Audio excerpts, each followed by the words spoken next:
Hello hello.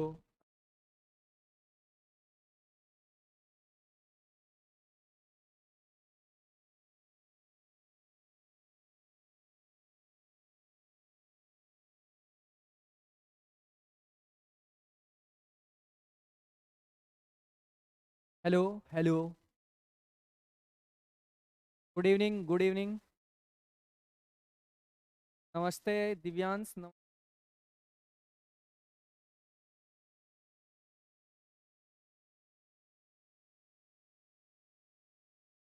सभी student जल्दी से जल्दी जुड़ जाइए भाई। नमस्ते।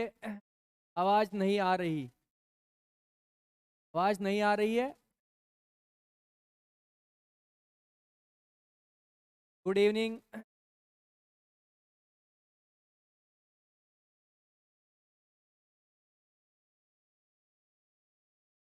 वॉइस क्लियर करके बताइए स्टूडेंट भाई सभी की आवाज़ क्लियर है या नहीं। Good evening good evening. नमस्ते मास्टर जी, नमस्ते भाई नमस्ते। एक बार वही कंफर्म करके बताइए क्लियर है या नहीं। चलो क्लियर है भाई यहाँ पे, ठीक है। तो जैसा कि मैंने आपको बताया था, आज थंबनेल में ही पता चल गया होगा आपको कि आज का जो हमारा टॉपिक है वो बहुत मज़ा आने वाला है आज के टॉपिक में, ठीक है। क्योंकि आज हम क्या स्टार्ट करेंगे, टेम्परेचर स्ट्रेसिस की बार पर टेम्परेचर का क्या क्या इफेक्ट पड़ता है, पॉइजन रेशियो के बारे में पढ़ेंगे। बेसिकली किसके बारे में, पॉइजन रेशियो के बारे में। और 3-4 टॉपिक वॉल्यूमेट्रिक स्ट्रेन होती है, ठीक है। आज सभी टॉपिक्स के बारे में हम यहाँ पे आज कवर करने जा रहे हैं, ठीक है। तो हमारे साथ पूरी क्लास में आपको बने रहना है यहाँ पे, ठीक है। क्योंकि आज मैं आपको कुछ एमसीक्यू वगैरह क्वेश्चंस भी करवाऊंगा, ठीक है। जो टॉपिक मैं आपको पढ़ा चुका हूँ 2-3 दिन के लिए, ठीक है। 2-3 दिन पहले, मतलब 6 लेक्चर शायद आज हमारा।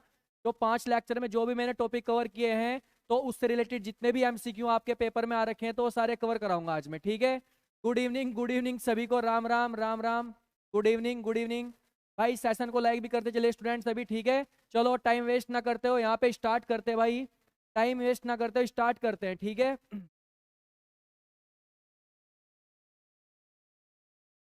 तो आज का जो टॉपिक रहेगा हमारा, कल के टॉपिक में किसी को कोई डाउट है तो भाई अभी पूछ सकते हो। वैसे कोई डाउट नहीं होगा वैसे एक्चुअल में। नमस्ते भाई नमस्ते। चलो ठीक है।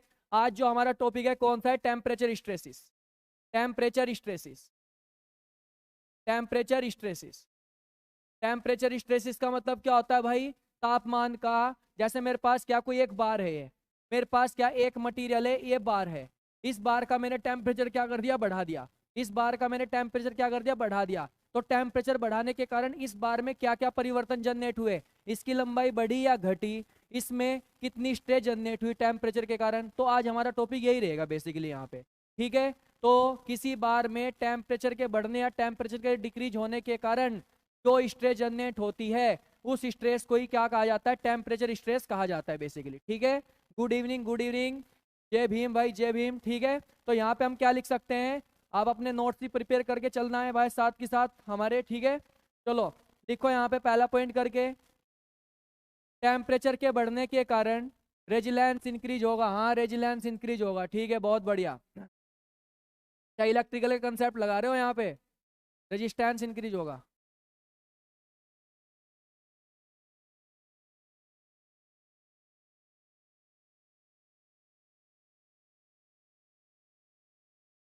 चलो देखते हैं भाई। तो यहाँ पे लिख सकते हो, किसी बार में टेम्परेचर के इंक्रीज तथा डिक्रीज होने के कारण, किसी बार में टेम्परेचर के इंक्रीज और डिक्रीज होने के कारण जो स्ट्रेस जनरेट होती है, किसी बार में टेम्परेचर के इंक्रीज और डिक्रीज होने के कारण जो स्ट्रेस जनरेट होती है, उस स्ट्रेस को ही टेम्परेचर स्ट्रेस कहते हैं।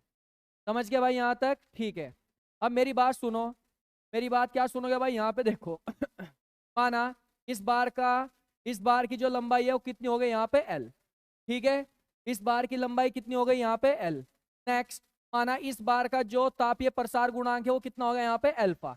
अल्फा को क्या बोलते हैं, तापीय प्रसार गुणांक। हिंदी में क्या बोलते हैं इसे, coefficient of, coefficient of, coefficient of thermal expansion, coefficient of thermal expansion, coefficient of thermal expansion. Hindi में क्या बोलते हैं इसे, तापीय प्रसार गुणांक। भाई कोई सी भी बॉडी हो, मुझे नहीं पता कौन सी बॉडी है, ये कॉपर की भी हो सकती है, स्टील की भी हो सकती है, किसी चीज की हो सकती है। तो सभी बॉडी का तापीय प्रसार गुणांक क्या होता है भाई? अलग अलग होता है। बेसिकली सभी बॉडी का तापीय प्रसार गुणांक क्या होता है? अलग अलग होता है। जब हम इस बॉडी में टेम्परेचर को इंक्रीज करेंगे, जब हम इस बॉडी में टेम्परेचर को इंक्रीज करेंगे, तो टेम्परेचर के इंक्रीज होने के कारण ये बॉडी क्या करेगी? एक्सपेंड करेगी। भाई तुमने देखा होगा जब टेम्परेचर बढ़ता है तो टेम्परेचर के बढ़ने के कारण क्या होगी? कोई चीज क्या करती है? फैलती है। लेकिन जब हम टेम्परेचर घटाते हैं, लेकिन जब हम टेम्परेचर घटाते हैं तो टेम्परेचर के घटने के कारण, क्या होती है? बॉडी क्या करती है? श्रिंक करती है। श्रिंक करती है मतलब सिकुड़ती है। यहाँ पे समझ गए? तो जब हम किसी बार का टेम्परेचर राइज करेंगे तो टेम्परेचर के राइज करने के कारण क्या होगा? इस बॉडी में एक्सपेंशन होगा। तो नोट करके लिख सकते हो आप अपनी कॉपी में, जब टेम्परेचर के बढ़ने के कारण किसी बार का एक्सपेंशन होता है तो उस एक्सपेंशन को क्या कहा जाता है? Free expansion. क्या कहा जाता है उसे? Free expansion. ठीक है, तो यहाँ पे लिख सकते हैं टेम्परेचर के इंक्रीज होने के कारण, इंक्रीज होने के कारण बॉडी में जो एक्सपेंशन होता है, बॉडी में जो एक्सपेंशन होता है, जो एक्सपेंशन होता है उसे फ्री एक्सपेंशन कहते हैं। उसे फ्री एक्सपेंशन कहते हैं। ठीक है भाई, अगर कोई तुमसे पूछने लगे कि टेम्परेचर के बढ़ने के कारण फ्री एक्सपेंशन कितना होता है तो डायरेक्टली पता रहता है हमें। माना टेम्परेचर के कारण इस बार की जो लंबाई कितनी बढ़ रही है? डेल्टा एल बराबर एल इंटू एल। तो देखो यहाँ पे कौन सा एल ले रखा है भाई? मैंने यहाँ पे छोटा एल ले रखा है। एल कौन सा ले रखा है? छोटा। तो यहाँ पे क्या लगे? छोटा L into delta into temperature difference delta T. यहाँ पे डेल्टा टी क्या होगा? देखो, माना इनिशियल में इस बार का टेम्परेचर कुछ होगा, ये बार किसी टेम्परेचर पर रखा होगा, किसी भी जगह पर। माना स्टार्टिंग में टेम्परेचर कितना है इसका? T1। लेकिन जब मैंने टेम्परेचर कितना कर दिया? बढ़ा के T2 कर दिया, तो डेल्टा टी बराबर कितना आ जाएगा? यहाँ से डेल्टा टी बराबर क्या आ जाएगा? T2 माइनस के T1। क्लियर है भाई यहाँ तक? तो टेम्परेचर के इंक्रीज होने के कारण बार में जो एक्सपेंशन होता है उस एक्सपेंशन को क्या बोलते हैं भाई? Free expansion. क्या बोलते हैं उसे? Free expansion. ठीक है, फ्री एक्सपेंशन कितना होता है? टेम्परेचर के बढ़ने के कारण बार की लंबाई कितनी बढ़ती है? तो कितनी बढ़ती है? डेल्टा एल बराबर L into alpha into delta T. जहाँ पे ये डेल्टा एल का मान किस पे डिपेंड करता है? इस अल्फा के मान पे डिपेंड करता है। अगर अल्फा का मान किसी बार के लिए जितना ज्यादा होगा तो उसमें टेम्परेचर का प्रभाव उतना ही क्या होगा? ज्यादा होगा। जिस बार के लिए अल्फा का मान जितना कम होगा तो उस बार के लिए उस बार पर टेम्परेचर का प्रभाव उतना ही क्या होगा? कम होगा यहाँ पे। ठीक है भाई, तो दूसरा नोट करके लिख सकते हो। दूसरा नोट करके लिख सकते हो। फ्री एक्सपेंशन का वैल्यू, फ्री एक्सपेंशन की वैल्यू, फ्री एक्सपेंशन की वैल्यू, फ्री एक्सपेंशन की वैल्यू अल्फा पर डिपेंड करती है।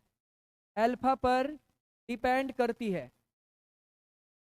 अल्फा पर डिपेंड करती है। फ्री एक्सपेंशन की वैल्यू किस पे डिपेंड करती है? बेसिकली भाई अल्फा पे डिपेंड करती है। ठीक है, अगर तीसरा नोट करके लिखना चाहूँ, अगर अल्फा का मान ज्यादा होगा किसी मटेरियल के लिए तब उस केस में डेल्टा एल का मान भी क्या होगा? यहाँ पे ज्यादा होगा। अगर किसी केस में अल्फा का मान जितना कम होगा तो समझ लो उसमें जो एक्सपेंशन होगा वो भी क्या होगा? कम ही होगा। यहाँ पे समझ गए यहाँ तक?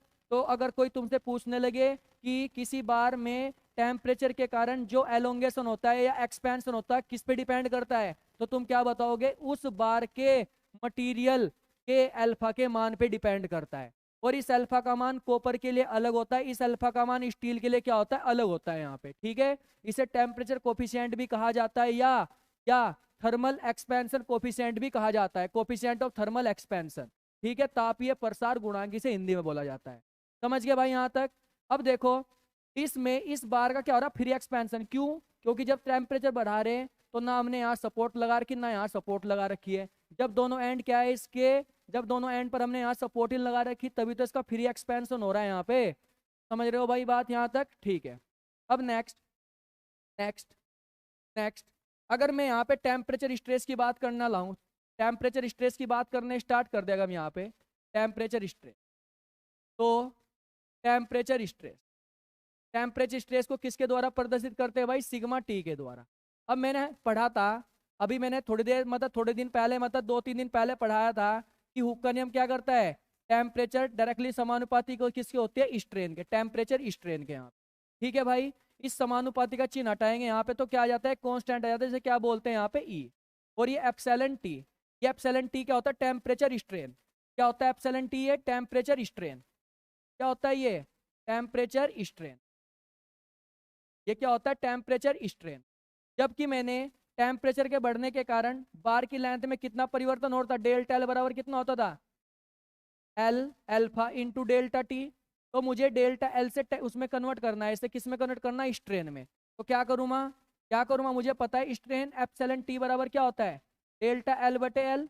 और डेल्टा एल का मान कितना है भाई, यहाँ से ये रख दो, एल अल्फा डेल्टा टी।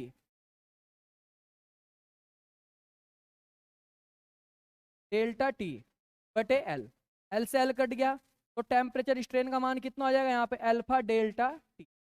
अब ये वाली वैल्यू कहाँ रखेंगे उठा के, हम इस समीकरण फर्स्ट में रख दो उठा के। ये वाली वैल्यू जब वहाँ पे पुट की जाएगी, ये वाली वैल्यू कहाँ पे पुट की जाएगी, जब उस वाली समीकरण में पुट की जाएगी, तो सिग्मा टी बराबर कितना आ जाएगा यहाँ से, ई अल्फा डेल्टा टी।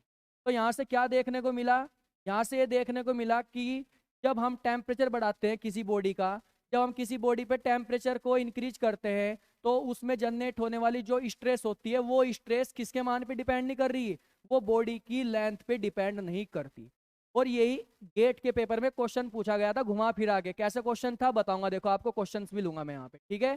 तो अगर कोई तुमसे पूछने लगे कि बताओ किसी बार में जनरेट होने वाली जो टेम्परेचर स्ट्रेस होती है वो किस चीज पे डिपेंड नहीं करती, तो तुम क्या बताओगे, वो बार की लेंथ पर डिपेंड नहीं करती। क्यों, देखो यहाँ पे कहीं फॉर्मूले में लेंथ दिखाई दे रहा है, लेंथ का कोई टर्म है नहीं है यहाँ पे। तो हम क्या कह सकते हैं, टेम्परेचर स्ट्रेस, टेम्परेचर स्ट्रेस बार की, बार की लेंथ पर डिपेंड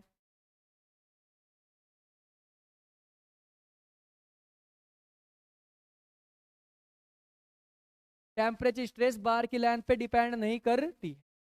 ठीक है भाई, यहाँ तक क्लियर है, यहाँ तक सभी के क्लियर है। तो बताओ भाई, थम्स अप करके बताओ, फिर मैं आगे बढ़ता हूँ यहाँ से, ठीक है। अब मैं डिफरेंट डिफरेंट केस लूंगा यहाँ पे, डिफरेंट डिफरेंट, जैसे टेम्परेचर बढ़ा रहे हैं, घटा रहे हैं, ये तो मैंने आपको बेसिक बता दिया यहाँ पे कि टेम्परेचर स्ट्रेस के कारण किसी बार में क्या होता है, फ्री एक्सपेंशन जनरेट होता है, और उसमें उस फ्री एक्सपेंशन को रोकने के लिए बार में, बार के अंदर क्या जनरेट होता है, यहाँ पे बार के अंदर क्या जनरेट होता है, रेजिस्टेंस जनरेट होता है। उस रेजिस्टेंस को क्या बोलते हैं, टेम्परेचर स्ट्रेस बोलते हैं। तो क्लियर है यहाँ तक सभी है, चलो ठीक है आगे बढ़ते हैं भाई, आगे बढ़ते हैं यहाँ से। तो एक क्वेश्चन गेट के पेपर में क्या आया था, चलो मैं क्वेश्चन भी लिखवा देता हूँ यहाँ पे, लो। एक बार था भाई ए बी, एक बार कितना है यहाँ पे ए बी, इसकी इनिशियल में जो लेंथ थी कितनी है भाई, माना केस फर्स्ट करके ले रहा हूँ, ये गेट में आया हुआ क्वेश्चन है भाई। पहला केस लिया, माना एक बार ए बी है जिसकी लेंथ कितनी है एल, इसमें तरफ तापीय प्रसार गुणांक का मान कितना है अल्फा, इसका टेम्परेचर कितना है डेल्टा टी, टेम्परेचर डिफरेंस कितना है डेल्टा टी। ये पहला केस हो गया। तो जब हमने टेम्परेचर इंक्रीज कर दिया, जब हमने टेम्परेचर इंक्रीज कर दिया, तो टेम्परेचर के इंक्रीज होने के कारण क्या हुआ, इसमें जो टेम्परेचर स्ट्रेस का मान कितना जनरेट हुआ, सिग्मा टी जनरेट हुआ। अब उसने क्या कहा, उसने कहा कि यदि बार की लेंथ को बढ़ा के, यदि बार की लेंथ को बढ़ा के कितनी कर दी, 2 गुना कर दी जाए, यदि बार की लेंथ को बढ़ा के कितना कर दिया जाए, 2L कर दिया जाए, और अल्फा का मान भी सेम है और डेल्टा टी का मान भी सेम है। तो इसने पूछा है कि बताओ इस बार में अब टेम्परेचर स्ट्रेस का मान कितना होगा यहाँ पे। ये गेट के पेपर में डिट्टो क्वेश्चन आया था भाई यहाँ से, ठीक है। इसमें क्या करना है, देखो पहला केस दे रखा है, वहां पे बार की लेंथ कितनी दे रखी है एल, तापीय प्रसार गुणांक का मान कितना दे रखा है अल्फा, टेम्परेचर कितना इंक्रीज हो रहा है डेल्टा टी, ठीक है। तो पहले बार में टेम्परेचर के इंक्रीज होने के कारण स्ट्रेस का मान कितना है, सिग्मा टी। समझ गए भाई यहाँ तक, ठीक है। फिर उसने क्या कहा दूसरे केस में, दूसरे केस में कहा कि यदि बार की लेंथ को बढ़ा के एल से मैंने 2L कर दी, 2L कर दी, और सारी चीज को क्या रखा वहां पे, कांस्टेंट रखा। तो जब बार की लेंथ 2L हो गई, तब उस केस में, तब उस केस में टेम्परेचर स्ट्रेस पर क्या प्रभाव पड़ेगा, तो कोई भी प्रभाव नहीं पड़ेगा, क्योंकि मैंने अभी थोड़ी देर पहले बताया था तुम्हें कि सिग्मा टी का मान लेंथ पे तो डिपेंड ही नहीं करता। क्यों नहीं करता, क्योंकि उसका फॉर्मूला क्या होता है, टी अल्फा डेल्टा टी, ये होता है इसका फॉर्मूला। तो हम क्या कहेंगे, नो इफेक्ट, क्या होगा, कोई इफेक्ट नहीं पड़ेगा, कोई इफेक्ट नहीं। क्लियर है भाई यहाँ तक, कोई भी इफेक्ट नहीं पड़ेगा। बताओ भाई सभी स्टूडेंट के क्लियर है, तो फिर मैं आगे बढ़ता हूँ यहाँ से। चलो आगे बढ़ते हैं यहाँ से।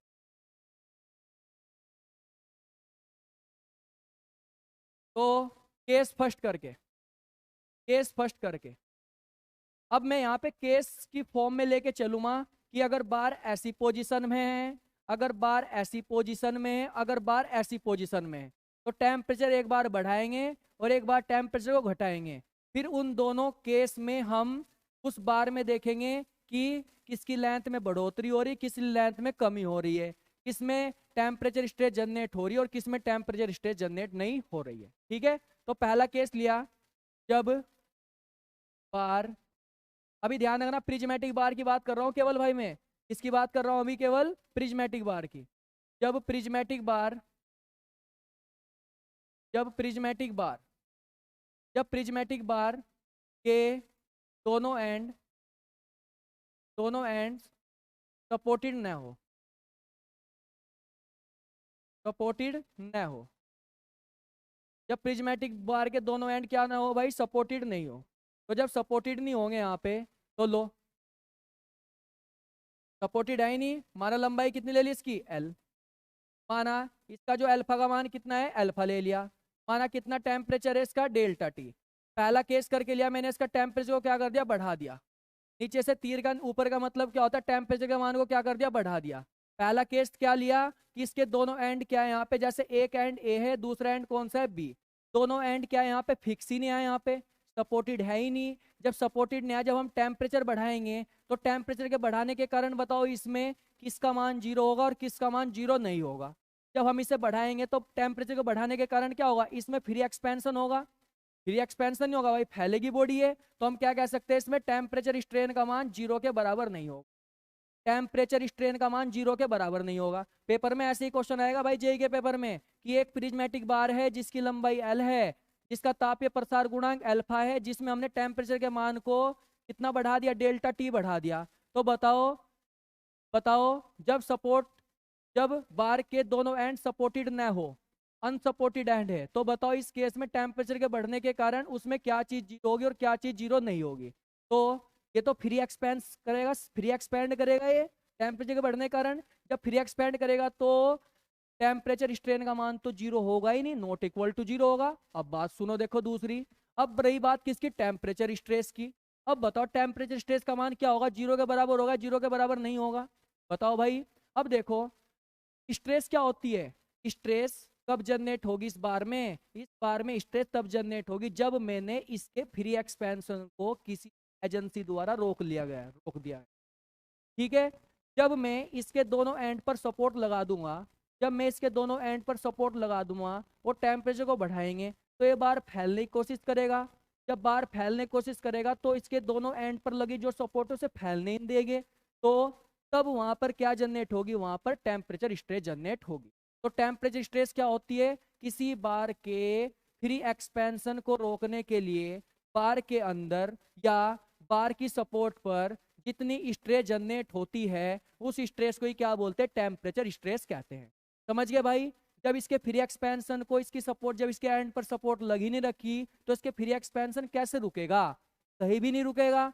तो टेम्परेचर स्ट्रेस का मान क्या हो जाएगा इस केस में, जीरो, खत्म, भूल जाओ इसे। नेक्स्ट नेक्स्ट दूसरा case, case second same case है, यहाँ पे टेम्परेचर को बढ़ाया था, इस बार टेम्परेचर को क्या कर देंगे, घटा देंगे। ठीक है, तो जो ये सारी चीज लिख रखी थी वही सारी चीज कहाँ लिख देंगे, यहाँ पे लिख देंगे। लेकिन बस इस बार क्या करना है, बस मुझे ये अल्फा है ये डेल्टा टी है, इस बार तापमान को क्या करना है, बस मुझे घटाना है।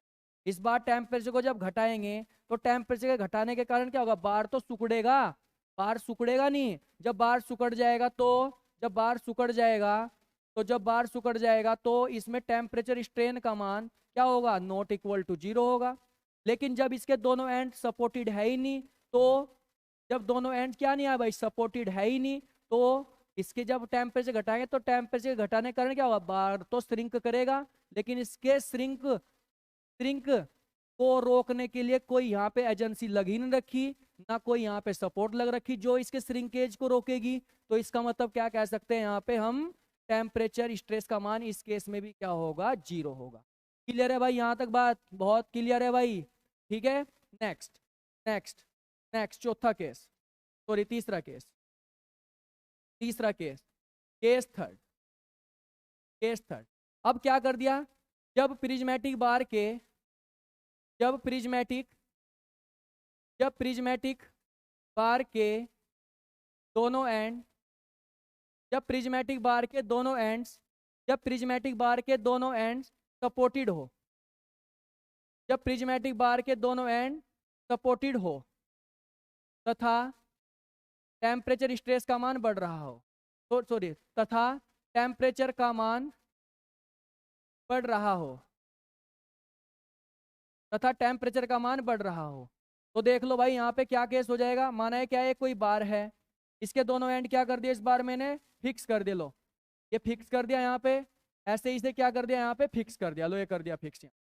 माना इसकी लंबाई कितनी यहाँ से एल, माना इसमें अल्फा का मान कितना है, अल्फा ले लिया।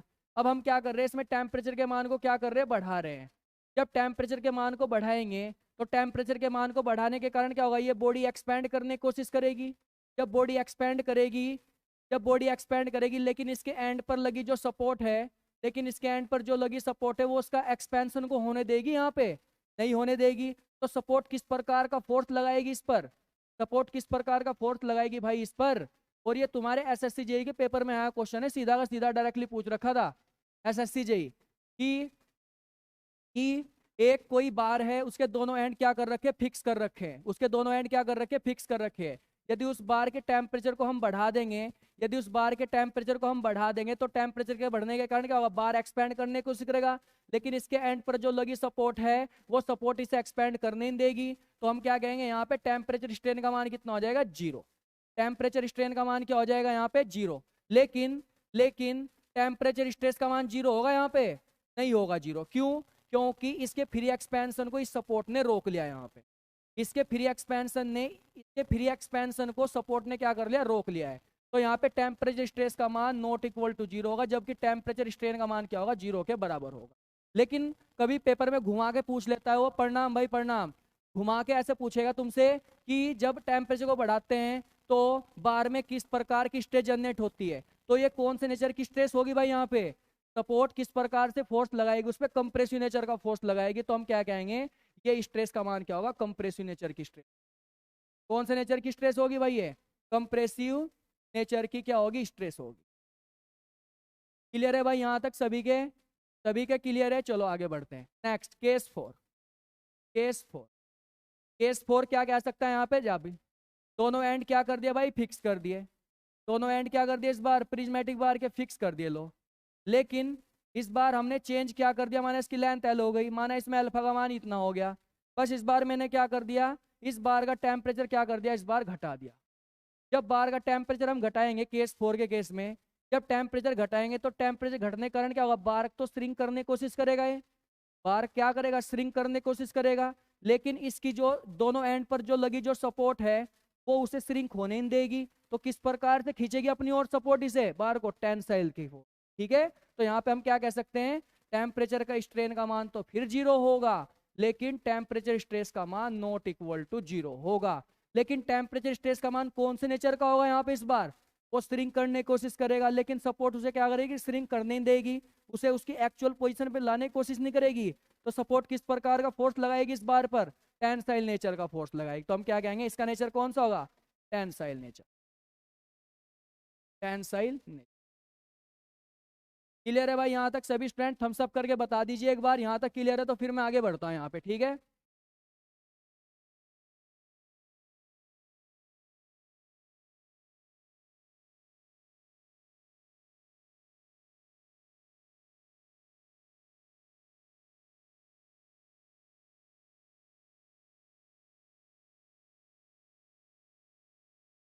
तो बड़े भाई आगे, चलो आगे बढ़ते हैं अब यहाँ।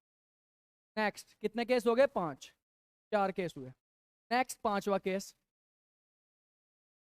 पांचवा case. Next temperature stresses in, next heading लिख लो भाई अपनी कॉपी में, temperature stresses in composite bar, temperature stress in composite बार।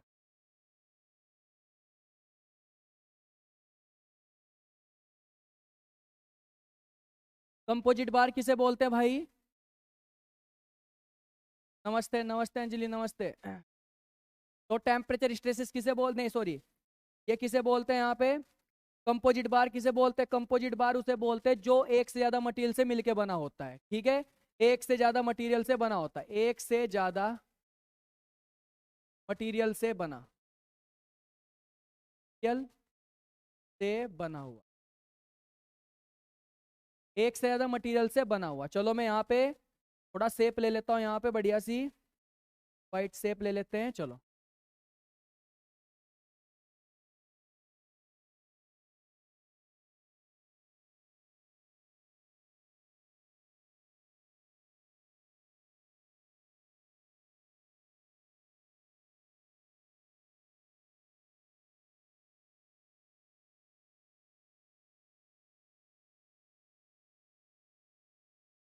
ठीक है भाई, यहाँ पे मैंने 2 बार ले लिए। कौन से बार ले लिए मैंने? 2 बार, ठीक है। ये 2 बार ले लिया भाई मैंने यहाँ पे। सर एक से ज्यादा मटेरियल से बना हुआ, हाँ एक से ज्यादा मटेरियल, ठीक है ठीक है। यहाँ पे मैंने 2 बार लिए भाई, यहाँ पे 2 बार। माना जो ये ऊपर वाला बार है ये किसका है? कॉपर का है। ये ऊपर का बार कौन सा है? कॉपर का। ये नीचे वाला बार किसका है? ये स्टील का, ठीक है। कॉपर के बार में जो अल्फा का मान है अल्फा सी ले लिया यहाँ पे, जबकि स्टील के बार में अल्फा का मान कितना ले लिया? अल्फा एस ले लिया यहाँ। समझ गए भाई स्टूडेंट सभी यहाँ पे? चलो ठीक है। माना स्टार्टिंग में इन दोनों बार की जो लंबाई है वो क्या ले ली भाई मैंने? सेम ले ली। स्टार्टिंग में इन दोनों बार की लंबाई क्या ले ली मैंने? यहाँ पे सेम ले ली, ठीक है। जब मैंने इन बार में टेम्परेचर को इंक्रीज कर दिया, पहला केस, इसका भी पहला केस बना के लिया भाई मैंने ए। जब टेम्परेचर इंक्रीज हो रहा है, जब टेम्परेचर क्या कर दिया भाई मैंने यहाँ पे? इंक्रीज कर दिया। टेम्परेचर के इंक्रीज करने के कारण अब मुझे एक कंडीशन पता है। मुझे क्या पता है कि कॉपर का तापीय प्रसार गुणांक ज्यादा होता है किसके? स्टील के तापीय प्रसार गुणांक से, ठीक है। कॉपर का तापीय प्रसार गुणांक क्या होता है? ज्यादा होता है किससे? स्टील के तापीय प्रसार गुणांक से। तो जब कॉपर का तापीय प्रसार गुणांक ज्यादा होता है स्टील के तापीय प्रसार गुणांक से, तो इसका मतलब क्या होगा? कॉपर पर ज्यादा प्रभाव पड़ेगा टेम्परेचर के बढ़ने का, और स्टील पर क्या पड़ेगा? कम प्रभाव पड़ेगा।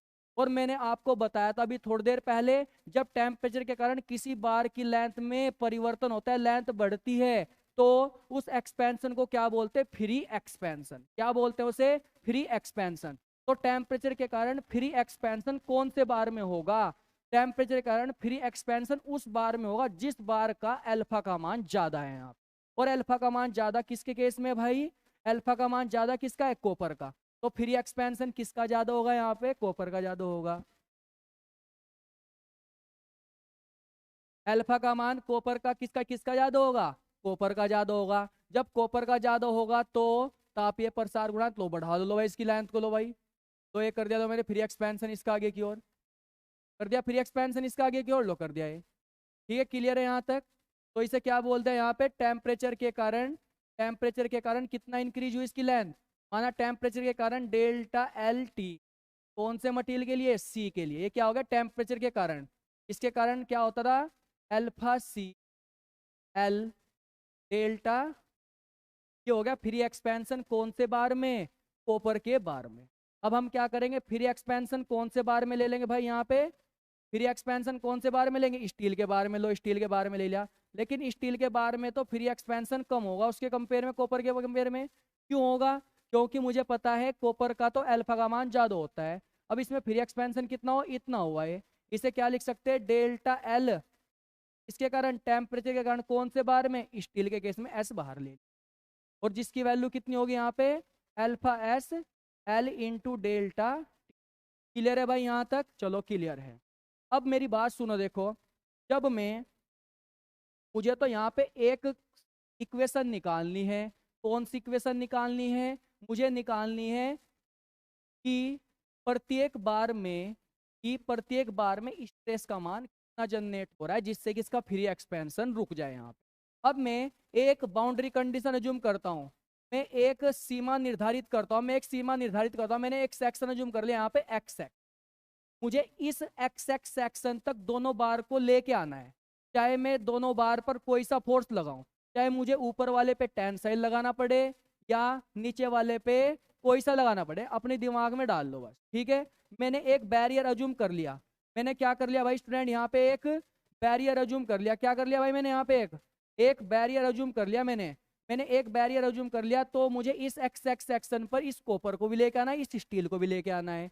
तो कॉपर को यहाँ से यहाँ तक लाने में तो मुझे कौन सा फोर्स लगाना पड़ेगा कॉपर पर? मुझे कौन सा फोर्स लगाना पड़ेगा? कंप्रेसिव फोर्स लगाना पड़ेगा भाई। कौन सा फोर्स लगाना पड़ेगा? कंप्रेसिव फोर्स लगाना पड़ेगा। तब मुझे स्टील को इस बैरियर तक लाने के लिए कौन सा फोर्स लगाना पड़ेगा? टेंसाइल फोर्स लगा। कौन सा फोर्स लगाना पड़ेगा? Tensile force. और यही तुम्हारे पेपर में कई बार आ रखा है क्वेश्चन कि एक कंपोजिट बार है, अगर कंपोजिट बार कॉपर और स्टील से मिलके बना हुआ है, जिसमें कॉपर का, देखो थ्योरी की फॉर्म में क्वेश्चन है भाई, ये मैं बता रहा हूँ, देखो यही याद रखना है, सुन लो पहले एक बार ढंग से बाद में लिखना, ठीक है?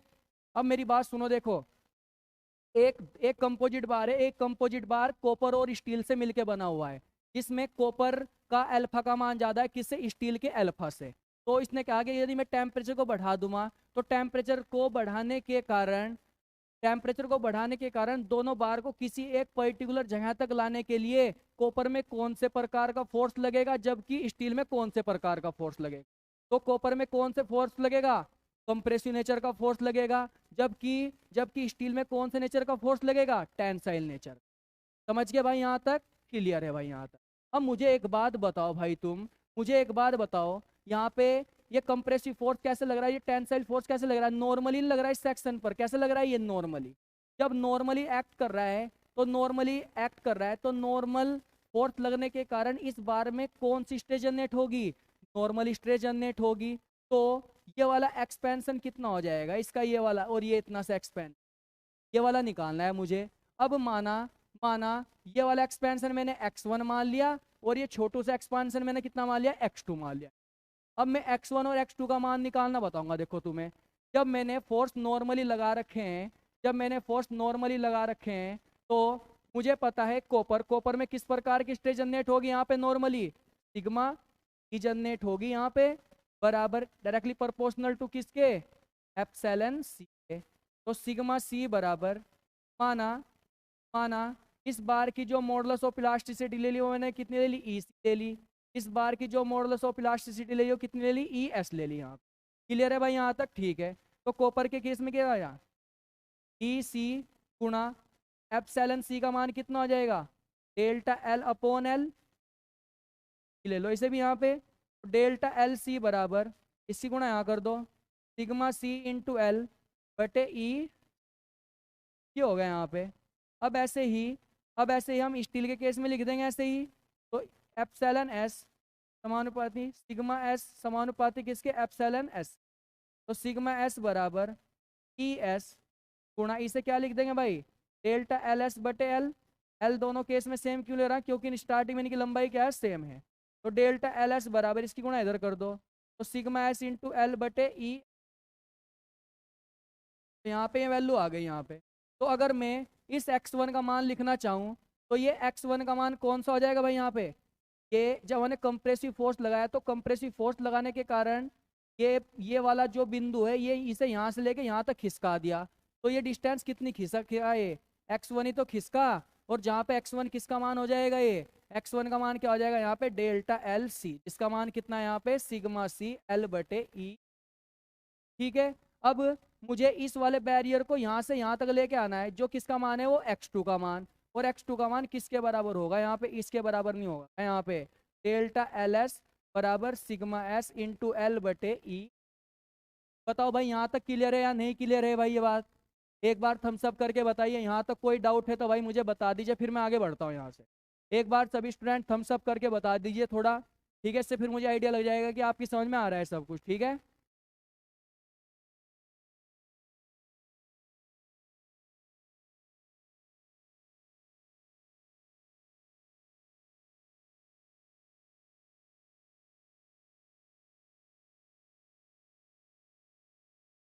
थोड़ा थम्स अप करके बता दीजिए भाई जल्दी से जल्दी, फिर मैं आगे बढ़ता हूँ यहाँ से।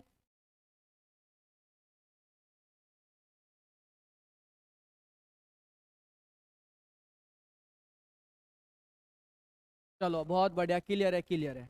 अब मुझे एक बात बताओ भाई, देखो सभी, एक बात क्या बताओगे? देखो यहाँ, देखो ये यहाँ से लेके यहाँ तक की डिस्टेंस, ये ये यहाँ से लेके यहाँ तक की डिस्टेंस, माना क्या मान ली भाई मैंने इसे, ये यहाँ से लेके यहाँ तक की डिस्टेंस, इसे क्या मान लिया भाई मैंने, जेड मान लिया। ठीक है, ऐसे ही ऐसे ही ये यहाँ से लेके यहाँ तक की डिस्टेंस कितनी होगी, दोनों बराबर नहीं होगी, गए यहाँ तक ये। ठीक है, कुमार विकास रिपीट, अच्छा रिपीट। देखो भाई यहाँ पे क्या करना है, देखो भाई मुझे क्या करना है, मुझे तो यहाँ से लेके यहाँ तक लेके आना है इसे। तो कौन सा फोर्स लगा रहा हूँ, नॉर्मल फोर्स है कंप्रेसिव नेचर का। तो नॉर्मल फोर्स के कारण किस प्रकार की स्ट्रेस जनरेट होगी, यहाँ से निकालनी पड़ेगी, हमें तुम्हें पढ़ाया था पिछले लेक्चर में मैंने। ऐसे ही इसे यहाँ से यहाँ तक लाने के लिए मुझे कौन सा स्ट्रेस लगाना पड़ेगा, टेंसाइल। और टेंसाइल नेचर की स्ट्रेस के कारण लंबाई में बढ़ोतरी होती है, लंबाई में बढ़ोतरी कितनी हो जाएगी इसकी, इतनी हो जाएगी यहाँ पे। ठीक है, यहाँ पे इसका x1 का मान निकाला था, यहाँ पे x2 का मान निकाला था। अब मैंने यहाँ पे z लिखा है, यहाँ से लेके यहाँ तक कितना है z, ये यहाँ से लेके यहाँ तक ये भी कितना होगा, z होगा। ठीक है भाई, क्लियर है यहाँ पे, motivational word. Good evening sir, good evening भाई, गुड इवनिंग। अब मेरी बात सुनो मेरे भाई, यहाँ पे देखो अब मैं क्या लिखना चाह रहा हूँ, देखो मुझे इस z का मान निकालना है पहले बार के लिए। तो z का मान कितना आ जाएगा, टोटल फ्री एक्सपेंशन कितना था इसका, alpha c into L into delta T. अगर मैं उसमें से इस x1 का मान घटा दूंगा तो z का मान ही निकल जाएगा क्या भाई यहाँ पे। ठीक है, चलो आगे बढ़ते हैं, यहाँ से देखते हैं। अब मुझे क्या निकालना, z का मान निकालना किसके लिए, कॉपर के लिए। तो alpha C L into delta T, ऐसे क्या घटा दूँ मैं, x1 घटा दूंगा। बताओ क्लियर किया है नहीं है भाई, z का मान निकालना है इसका, z का। तो यहाँ से लेके यहाँ तक का पूरी एक्सपेंशन था, तो इसमें से कौन सी वैल्यू घटाऊंगा, x1 की मान घटा दूंगा, x1 का मान घटा दूंगा। ठीक है चलो घट गया, z का मान हो गया। अब मुझे यहाँ से लेके यहाँ तक का मान निकालना है, तो इसका फ्री एक्सपेंशन कितना था, इतना। अगर मैं इसमें x2 का मान जोड़ दूंगा तो पूरा नहीं निकल जाएगा यहाँ से यहाँ तक ये। ठीक है, बढ़िया भाई बढ़िया। तो दूसरा जेड का मान कितना हो जाएगा, alpha S into L into delta T. लेकिन इस बार क्या हो जाएगा उसमें, एक्स का मान क्या हो जाएगा, जुड़ जाएगा। और दोनों जेड को बराबर रख दो, उठा के लो दोनों जेड को, जब हम बराबर रखेंगे यहाँ पे, तो alpha C L delta T minus के x1 का मान कितना था भाई, सिग्मा सी इंटू एल बटे ई सी, बराबर alpha S L delta T plus के x2 का मान कितना था, sigma S L upon E S. यही तो था मान भाई इसका। एक बार देखना भाई वीडियो थोड़ा दोबारा से रिवाइंड करके, तो वहाँ से क्लियरिटी मिलेगी तुम्हें बहुत ज़्यादा। ठीक है, तो यहाँ तक क्लियर है, पहले बता दीजिए, थोड़ा थम्सअप करके बता दीजिए सभी स्टूडेंट थम्सअप करके बता दीजिए एक बार अगर क्लियर है तो, फिर मैं आगे बढ़ता हूँ यहाँ से भाई। ठीक है भाई, क्लियर है यहाँ पे, सर लेट हो गया, हाँ भाई लेट हो गया। तो इसे इधर लेके चले जाओ, इसे इधर लेके आ जाओ। तो alpha C L delta T minus K alpha S L into delta T बराबर sigma S L into E S plus K, इसे इधर लेके आ जाएंगे तो प्लस ये माइनस का तो प्लस हो जाएगा इधर, तो ये हो गया यहाँ। ठीक है, इसे इधर लेके जाओ, इसे इधर लेके चले जाओ। यहाँ पे एल कॉमन है तो एल कॉमन ले लिया, लो एल कॉमन ले लिया। सिग्मा सी ई सी प्लस के सिग्मा एस बटे ई एस बराबर, यहाँ से अल्फा और डेल्टा टी कॉमन ले लेंगे, अल्फा और डेल्टा टी कॉमन लिया तो अल्फा सी minus K alpha S, L से एल कट गया तो सिग्मा एस बटे ई एस प्लस के सिग्मा सी बटे ई सी बराबर अल्फा सी minus K alpha S into delta T. तो ये समीकरण आपको याद रखनी है, कई बार आपके जेई के पेपर में पूछ लिया डायरेक्टली समीकरण कि बताओ यह समीकरण का फॉर्मूला क्या होगा यहाँ पे। ठीक है, तो इसे उतार लो, नोट कर लो भाई यहाँ से। यहाँ पे कोई 3-4 वैल्यू तुम्हें क्या कर देगा, अननोन करके दे देगा, पूछ लेगा बताओ उसका मान कितना है यहाँ पे।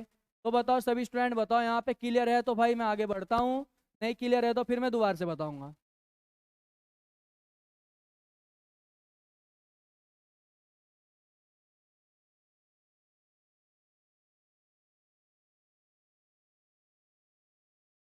सर ग्रुप वाले क्वेश्चन सोल्व करवा दीजिए, अभी नहीं करवाया भाई, बाद में करवाऊंगा। ठीक है, तो सभी स्टूडेंट बता दीजिए भाई एक बार कंफर्म करके, क्लियर है तो फिर मैं आगे बढ़ता हूँ यहाँ से। क्लियर है, चलो बहुत बढ़िया, क्लियर है तो अब आगे बढ़ते हैं यहाँ पे दूसरा केस करके। अभी ये तो मैंने पहला केस लिया था भाई, जब कंपोजिट बार में हम टेम्परेचर के मान को क्या कर रहे थे, बढ़ा रहे थे। दूसरा केस कौन सा लिया, जब कंपोजिट बार में जब कंपोजिट बार में टेम्परेचर के मान को टेम्परेचर के मान को रिड्यूस कर दिया जाए, रिड्यूस कर दिया जाए, रिड्यूस कर दिया जाए। जब टेम्परेचर के मान को क्या कर देंगे, रिड्यूस कर देंगे, ठीक है। जब हमने टेम्परेचर के मान को घटा देंगे तो टेम्परेचर के मान को देखो, फॉर्मूला सारी चीज सेम रहेगी, ए टू जेड सारी चीज सेम रहेगी, बस एक चीज का डिफरेंस होगा, वो तुम बताओ मुझे। जैसे मैंने यहाँ पे 2 बार ले रखे थे, लो पहला बार कौन सा था, कॉपर का था, दूसरा बार कौन सा था, स्टील का था। माना पहले बार का कॉपर का जो तापीय प्रसार गुणांक है वो कितना था, अल्फा सी, और इसका मान ई सी। ऐसे इसका कितना था, अल्फा एस, इसका कितना था, ई एस। अब इस बार मैंने टेम्परेचर के मान को क्या कर दिया, घटा दिया। जब टेम्परेचर के मान को घटा दिया तो टेम्परेचर के मान को घटाने के कारण, जब टेम्परेचर के मान को घटाने के कारण क्या होगा, यहाँ पे टेम्परेचर के जब मान को हम घटा देंगे तो घटाने के कारण क्या होगा, ये तो क्या करेगा, श्रिंक करेगा।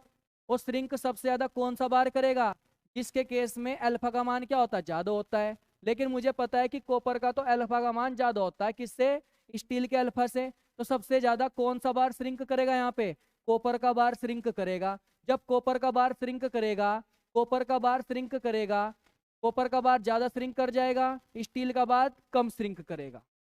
समझ गए भाई, यहाँ तक क्लियर है भाई, यहाँ तक ठीक है। अब बात सुनो, जब कॉपर का बार ज्यादा श्रिंक कर गया, लो ये ज्यादा श्रिंक कर गया यहाँ पे,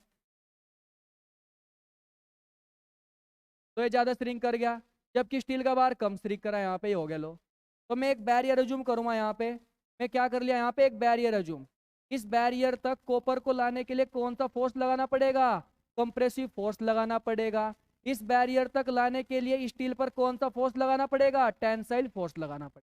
तो पेपर में ऐसे ही क्वेश्चन पूछेगा, यहाँ पे फोर्स चेंज होंगे, हाँ भाई फोर्स चेंज हो जाएंगे, बहुत बढ़िया बहुत बढ़िया। तो इस केस में क्या होगा, यहाँ पे देखो कॉपर की लेंथ क्या हो जाएगी, घट जाएगी। कॉपर की लेंथ क्या हो जाएगी, घट जाएगी। कॉपर की लेंथ ज़्यादा घटेगी, किसकी लेंथ ज़्यादा घटेगी, ये बताओ। कॉपर की लेंथ में चेंज ज़्यादा होगा, ज़्यादा होगा देन द स्टील। तो इसलिए इसलिए कॉपर को इसलिए कॉपर को फिक्स बैरियर तक लाने के लिए, फिक्स बैरियर तक लाने के लिए इस पर कंप्रेसिव फोर्स लगाना पड़ेगा, कंप्रेसिव फोर्स लगाना पड़ेगा, पड़ेगा। जबकि जबकि स्टील वाले बार पर, जबकि स्टील वाले बार पर टेंसाइल फोर्स लगाना पड़ेगा, टेंसाइल फोर्स लगाना पड़ेगा। ठीक है भाई, ये तो पहला पॉइंट लिखवा दिया। अगर मैं दूसरे पॉइंट की बात करूं, यहाँ पे दूसरे पॉइंट की बात करूं, तो जो फॉर्मूला पहले था वही फॉर्मूला क्या रहेगा, कॉपर में टेंशन और स्टील में कंप्रेशन जनरेट होगा। क्या क्यों बोल रहे हो, तो देखो यहाँ पे भाई, यहाँ पे क्या होगा, तो स्ट्रेस का जो फॉर्मूला है वो तो सेम रहेगा, सिग्मा सी बटे ई सी प्लस के सिग्मा एस बटे ई एस बराबर डेल्टा टी इंटू एल्फा सी माइनस के एल्फा एस। फॉर्मूला सभी सेम रहेंगे, बस चेंज क्या आएगा, बस फोर्स का चेंज आएगा भाई, वो तुम्हें याद रखना है, ठीक है। स्टील में कंप्रेशन आएगा,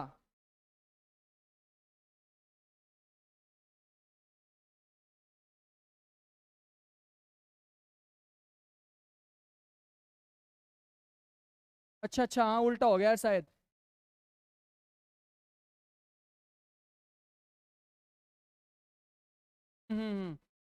उल्टा हो गया भाई, उल्टा हो गया, ठीक है।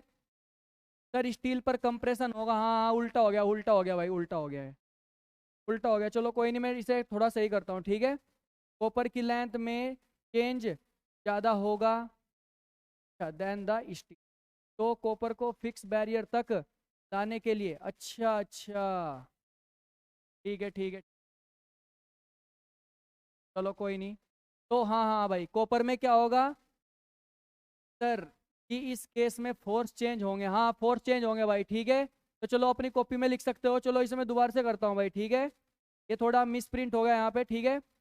चलो अपनी कॉपी में आप लिख सकते हो यहाँ पे, बैरियर तक लाने के लिए कंप्रेशन लगाना पड़ेगा स्टील में। हाँ हाँ हाँ हाँ, ठीक है ठीक है। देखो यहाँ पे क्या होगा, थोड़ा यहाँ पे शायद मिस प्रिंट हो गया यहाँ पे, रुक जाओ मैं करता हूँ सही।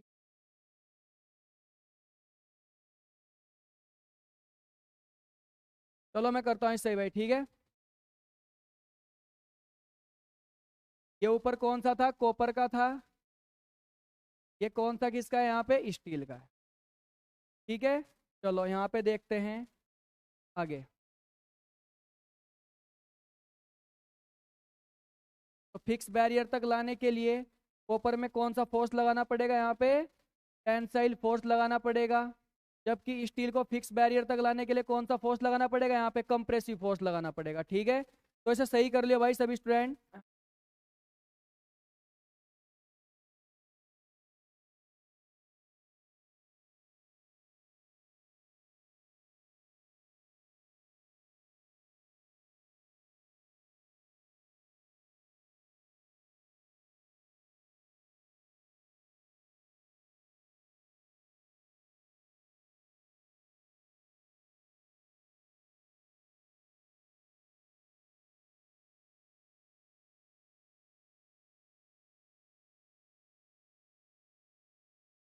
ठीक है, इसे सही कर लेना अपनी कॉपी में, ठीक है। वही तो सर मैं स्टार्टिंग में बोला था ना, अच्छा अच्छा चलो कोई नहीं यार, थोड़ा गलती हो गई, ठीक है। चलो इसे सही कर लेना भाई अपनी कॉपी में, ठीक है। तो हमें क्या पता है भाई यहाँ पे, तो कॉपर में क्या होगा, जस्ट जैसे पहले फोर्स जनरेट हो रहा था, उसका क्या होगा, अपोजिट नेचर का फोर्स जनरेट होगा उसमें, ठीक है, फिक्स बैरियर तक लाने के लिए। प्रणाम प्रणाम आशीष करडवाल, प्रणाम, ठीक है। इसमें थोड़ा क्या होगा, थोड़ा मिसप्रिंट हो गया था भाई, तो इसे अपनी कॉपी में सही कर लेना, ठीक है। क्या सही करोगे कि कॉपर में कौन सा फोर्स जनरेट होगा, कॉपर में फिक्स बैक, कॉपर में टेंसाइल फोर्स जनरेट होगा, ठीक है। ठीक है भाई।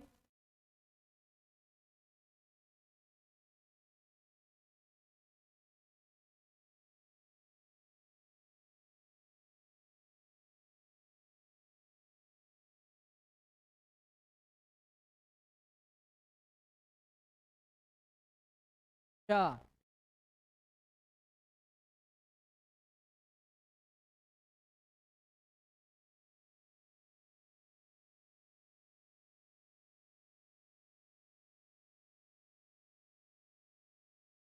डायग्राम में भी गलती हो गई क्या।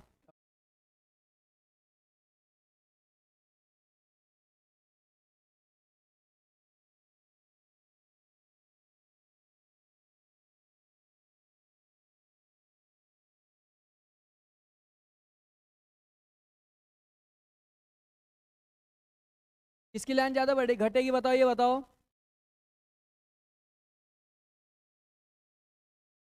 अच्छा अच्छा अच्छा, ठीक है ठीक है। सही है सही है सही है। अरे भाई इसे यहाँ तक लेके आना है ना मुझे यहाँ पे, ठीक है।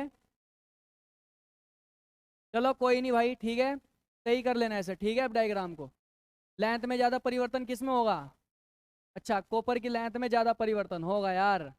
कॉपर की ये सही तो लिख रखा था पहले यार हमने, ठीक है। चलो कोई नहीं।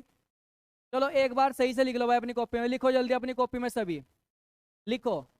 जब कंपोजिट बार के टेम्परेचर को, जब कंपोजिट बार के टेम्परेचर को डिक्रीज किया जाता है, जब कंपोजिट बार के टेम्परेचर को डिक्रीज किया जाता है, तब कॉपर की लेंथ में ज़्यादा चेंज होता है, तब कॉपर की लेंथ में ज़्यादा चेंज होता है, तब कॉपर की लेंथ में ज़्यादा चेंज होता है, जबकि जबकि जबकि स्टील की लेंथ में कम चेंज होता है, जबकि स्टील की लेंथ में कम चेंज होता है। इसलिए इसलिए कॉपर को इसलिए कॉपर को फिक्स बैरियर तक लाने के लिए इसलिए कॉपर को फिक्स बैरियर तक लाने के लिए टेंसाइल फोर्स लगाना पड़ता है, जबकि स्टील पर कंप्रेसिव फोर्स लगाना पड़ता है। जबकि स्टील पर कौन सा फोर्स लगाना पड़ता है? कंप्रेसिव फोर्स लगाना पड़ता है। ठीक है भाई, सभी का फॉर्मूला सेम रहेगा A to Z। ठीक है, चलो फिर नेक्स्ट टॉपिक पे बढ़ते हैं अब यहाँ से। Next Poisson ratio. Next Poisson ratio. Poisson ratio को म्यू से प्रदर्शित करते हैं और 1/m के द्वारा ही प्रदर्शित करते हैं। नेक्स्ट टॉपिक लिख लो भाई अपनी कॉपी में, पॉइजन रेशियो। हाँ हाँ भाई, ठीक है ठीक है, चलो बहुत बढ़िया बहुत बढ़िया। सभी ने, इसका मतलब सभी मतलब देख रहे थे यहाँ पे, कंसंट्रेट हो गए, पढ़ रहे थे कि जहाँ मैंने गलती की है तुमने एकदम पकड़ ली यहाँ पे। ठीक है, तो यही तो अच्छे स्टूडेंट की क्या होती है यहाँ पे पहचान होती है। ठीक है, कि मैंने कोई गलती की और तुमने एकदम से पकड़ लिया। ठीक है, तो इसका मतलब क्या हुआ कि तुम अच्छे से मतलब बहुत ही कंसंट्रेट होके पढ़ रहे थे क्लास में। ठीक है, चलो आगे बढ़ते भाई यहाँ से। नेक्स्ट टॉपिक कौन सा है? Poisson ratio. पॉइजन रेशियो को क्या बोलते हैं? म्यू से भी प्रदर्शित किया जाता है, उस 1/m के द्वारा भी प्रदर्शित किया जाता है। अब पॉइजन रेशियो क्या होता है वो देख लेते हैं भाई। यहाँ पे देखो, यहाँ पे जैसे मेरे पास क्या कोई एक बार है, मेरे पास क्या है कोई एक बार, इस बार का एक एंड मैंने क्या कर रखा है भाई? फिक्स कर रखा है। इस बार का एक एंड क्या कर रखा है मैंने? फिक्स कर रखा है। ये बार की कौन सी एक्सिस हो गई? Central axis. ये बार की कौन सी एक्सिस हो गई यहाँ पे? सेंट्रल एक्सिस हो गई। ठीक है, ये बार की कौन सी हो गई? सेंट्रल एक्सिस हो गई यहाँ पे। ठीक है, चलो सेंट्रल एक्सिस हो गई। माना इस बार पर कौन सा फोर्स लग रहा है? Tensile force. तो टेंसाइल फोर्स लगने के कारण, तो टेंसाइल फोर्स लगने के कारण क्या होगा? इसकी लेंथ में वृद्धि हो जाएगी, जबकि डायमीटर क्या हो जाएगा? इसका घट जाएगा। लेंथ तो बढ़ जाएगी इसकी, लेकिन डायमीटर क्या हो जाएगा? घट जाएगा। अब लेंथ कितनी बड़ी भाई इसकी? लेंथ तो इतनी तो बड़ी इसकी, डेल्टा एल। लेंथ कितनी बड़ी इसकी? Delta L. माना ओरिजिनल में स्टार्टिंग में जो इसकी लेंथ थी वो कितनी थी? यहाँ पर एल। स्टार्टिंग में इसकी लेंथ कितनी थी? एल यहाँ पे। तो इस देखो लेंथ के अलोंग जो डायरेक्शन होती है उस डायरेक्शन को क्या कहते हैं? Longitudinal direction. लेंथ के अलोंग वाली जो डायरेक्शन होती है उस डायरेक्शन को क्या बोलते हैं? Longitudinal direction. लेंथ की विपरीत दिशा में या परपेंडिकुलर डायरेक्शन वाली दिशा को क्या बोलते हैं? Lateral direction. तो माना स्टार्टिंग में इस बार का जो डायमीटर है वो कितना है भाई? यहाँ से डी। स्टार्टिंग में इस बार का डायमीटर कितना है? डी। लेंथ कितनी है इसकी? एल। तो जब इस पर टेंसाइल फोर्स लगाया तो टेंसाइल फोर्स लगाने के कारण इसकी लेंथ में कितना परिवर्तन हुआ? Delta L. डायमीटर में कितना घटा इसका? माना ऊपर से कितना घटा? Delta D one. नीचे से कितना घटा? Delta D two. तो टोटल डायमीटर में चेंज कितना आ गया? डेल्टा डी बराबर डेल्टा डी वन प्लस के डेल्टा डी टू। इतना डायमीटर चेंज हुआ यहाँ पे। तो लेंथ के अलोंग जो स्ट्रेन होती है उस स्ट्रेन को क्या बोलते हैं भाई? Longitudinal strain. लेंथ के अलोंग वाली स्ट्रेन को क्या बोलते हैं? Longitudinal strain. तो लॉन्गिट्यूडनल स्ट्रेन कितनी होगी यहाँ पे? लॉन्गिट्यूडनल स्ट्रेन कितनी होगी स्टूडेंट यहाँ पे? लॉन्गिट्यूडनल स्ट्रेन हो जाएगी डेल्टा एल बटे एल। और लैटरल स्ट्रेन कितनी हो जाएगी यहाँ पे? लैटरल स्ट्रेन कितनी हो जाएगी स्टूडेंट यहाँ पे? डेल्टा डी बटे डी। समझ गए यहाँ तक भाई सभी? ठीक है, जब इस लोड का मान, तो यहाँ पे अगर पॉइजन रेशियो की बात करना चाहूँ तो पॉइजन रेशियो क्या होगा यहाँ पे? Lateral strain upon longitudinal strain. ठीक है, तो लैटरल स्ट्रेन बटे लॉन्गिट्यूडनल स्ट्रेन के रेशियो क्या कहा जाता है? Poisson ratio. और यहाँ पे एक माइनस चिन्ह भी लगा देते हैं। माइनस चिन्ह क्या शो करता है? केवल माइनस चिन्ह ये शो करता है कि एक डायरेक्शन में, तो एक डायरेक्शन तो इसकी बढ़ रही है, जबकि दूसरी डायमेंशन क्या हो रही है? उसकी घट रही है यहाँ। ठीक है, तो माइनस चिन्ह क्या शो करता है भाई? तो माइनस चिन्ह ये शो करता है कि एक डायमेंशन तो उसकी बढ़ रही है, जबकि दूसरी डायमेंशन क्या हो रही है? इसकी घट रही है यहाँ।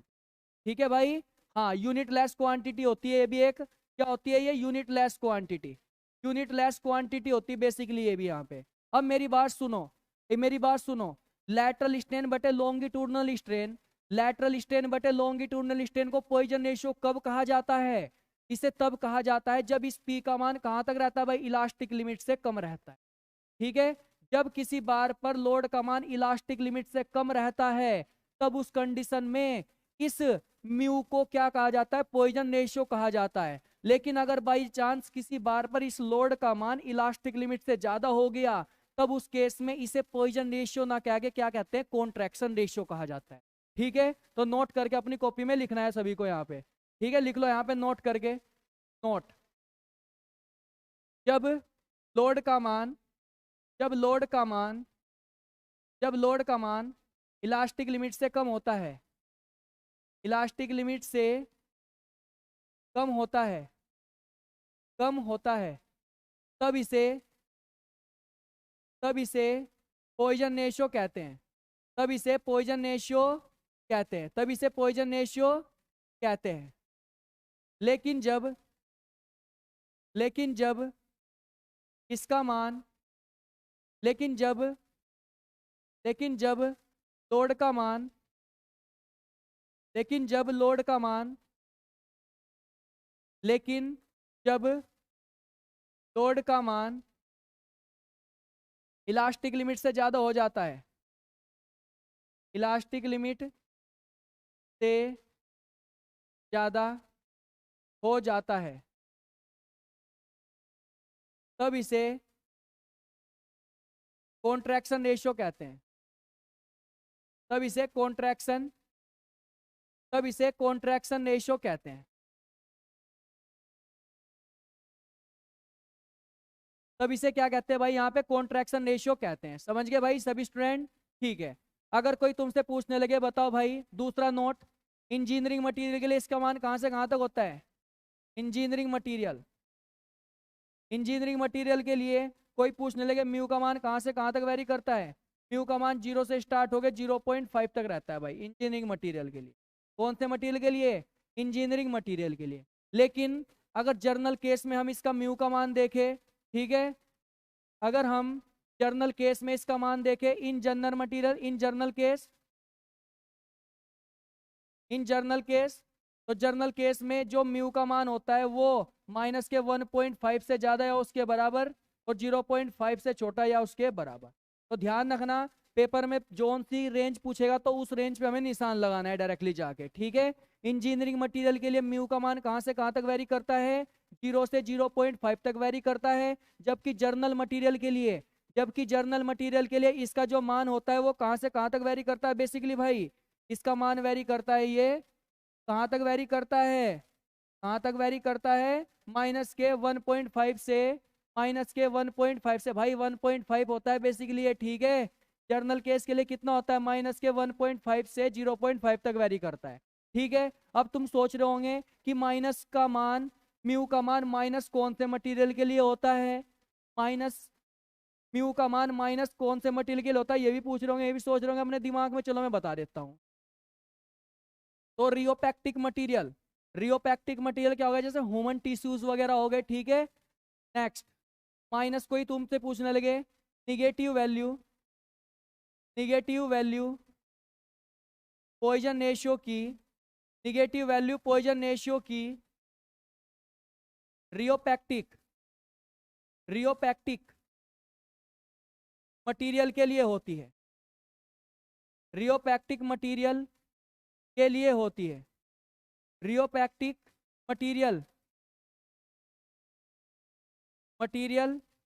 के लिए होती है। रियोपैक्टिक मटेरियल के लिए होती है। अब कोई तुमसे पूछने लगे रियोपैक्टिक मटेरियल कौन सा होता है, जैसे एग्जांपल लिखना चाहूं मैं यहाँ पे, एग्जांपल कौन सा होगा भाई? ह्यूमन टिश्यू, उत्तक, ह्यूमन टिश्यू। ठीक है, जो मनुष्य के अंदर क्या पाया जाता है? मनुष्य के अंदर क्या पाया जाता है? मनुष्य के अंदर जो उत्तक पाए जाते हैं तो उन्हें क्या बोलते हैं? ह्यूमन टिश्यू बोलते हैं। ठीक है, ह्यूमन टिश्यू का मतलब क्या होता है सभी को पता है, ऐसे मटेरियल। अब रियोपैक्टिक मटेरियल क्या होते हैं वो देख लेते हैं यहाँ पे। आप सोच रहे होंगे रियोपैक्टिक मटेरियल क्या होते हैं, ये भी पता होना चाहिए हमें। रियोपैक्टिक मटेरियल, तो रियोपैक्टिक मटेरियल ऐसा मटेरियल होता है जिसे हम स्ट्रेच करते समय, जब हम स्ट्रेच करेंगे तो उसकी लंबाई में परिवर्तन नहीं होगा, उसकी लैटरल डायमेंशन में चेंज होगा। तो वे मटेरियल जिसको स्ट्रेच करते समय, खींचते समय जिसकी लैटरल डायमेंशन में चेंज आए लेकिन लॉन्गिट्यूडनल डायरेक्शन में कोई चेंज ना, तब ऐसे मटेरियल को ही अरे भाई बताऊंगा सर, वैसे पॉइजन रेशियो का यूज क्या है इंजीनियरिंग में, बताऊंगा भाई, सभी बताऊंगा, थावस रखो। ठीक है, देखो यहाँ पे ठीक है, आगे आगे मत भागा करो भाई। अगर कोई तुमसे पूछने लगा रियोपैक्टिक मटेरियल क्या होता है, तो यहाँ पे लिख सकते हैं हम, यहाँ पे रियोपैक्टिक के केस में, ठीक है, जब जब किसी मटेरियल जब किसी मटेरियल को खींचते टाइम उसकी लैटरल डायमेंशन में चेंज आ जाए, उसकी लैटरल डायमेंशन में चेंज आ जाए, लैटरल डायमेंशन में चेंज आ जाए, तब उन मटेरियल को ही तब उन मटेरियल को ही रियोपैक्टिक मटेरियल कहा जाता है। तब उन मटेरियल को ही क्या कहा जाता है भाई, रियोपैक्टिक मटेरियल कहा जाता है। तो वो मटेरियल जिसकी स्ट्रेचिंग करते समय, स्ट्रेचिंग मतलब खींचते समय उसकी लैटरल डायमेंशन में चेंज आए लेकिन लॉन्गिट्यूडनल डायरेक्शन में कोई चेंज ना आए, तो ऐसे मटेरियल को क्या बोलते हैं, रियोपैक्टिक मटेरियल बोलते हैं। ठीक है, अब ये तो मैंने आपको जर्नल रेंज लिखवा दी कि म्यू का मान 0 से 0.5 तक होता है, कौन से मटेरियल के लिए, इंजीनियरिंग मटेरियल के लिए। लेकिन रियोपैक्टिक मटेरियल के लिए इसका मान कितना होता है, माइनस के 1.5 से कहाँ तक होता है, 0.5 तक होता है। लेकिन अगर तो आपसे पूछना है जर्नल मटेरियल है, कोई ग्लास हो गया या कोर्क हो गया या रबर हो गया या स्टील हो गया या एल्यूमिनियम हो गया, इन पर्टिकुलर मटेरियल के लिए मुझे म्यू का मान बताओ कितना होगा यहाँ पे, तब उसकी एक टेबल होती है, मैं आपको टेबल बनाऊंगा। ठीक है, क्लियर है भाई यहाँ तक, चलो आगे बढ़ते हैं। एक टेबल होती है यहाँ पे, टेबल क्या होती है देख लेते हैं यहाँ पे। ठीक है, चलो मैं टेबल में से इसकी वैल्यू लिखवा देता हूँ आपको क्या क्या होती है, फिर आगे बढ़ते हैं हम यहाँ पे भाई। ठीक है, तो यहाँ पे एक साइड में लिख लेना मटेरियल,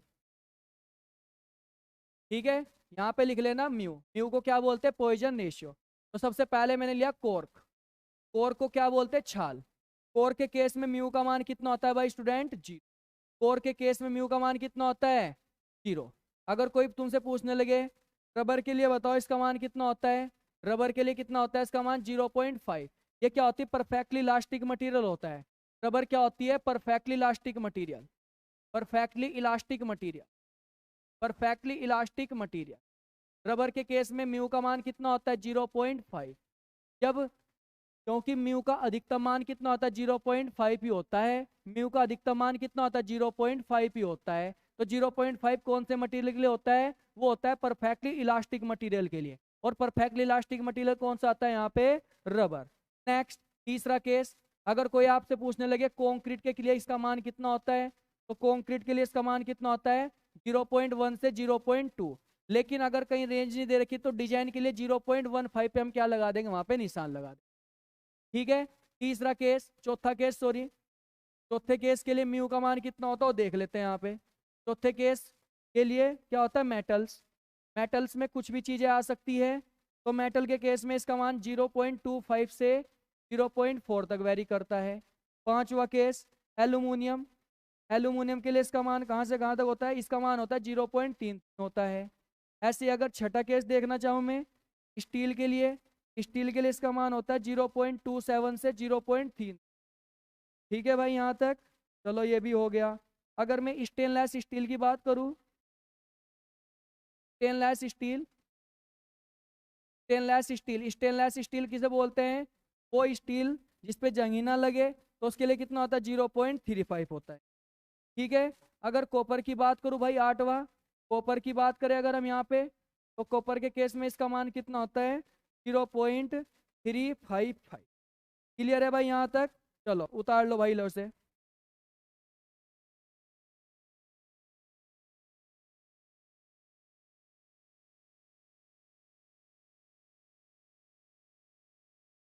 ठीक है, इस टेबल को बना लो, आपके पेपर में कोई ना कोई सी वैल्यू उठ के आ जाती है यहाँ पे। ठीक है, क्लास के लिए भी बेसिकली हम क्या मानते हैं, पॉइजन रेशियो का मान कितना मानते हैं यहाँ पे, इसके बराबर।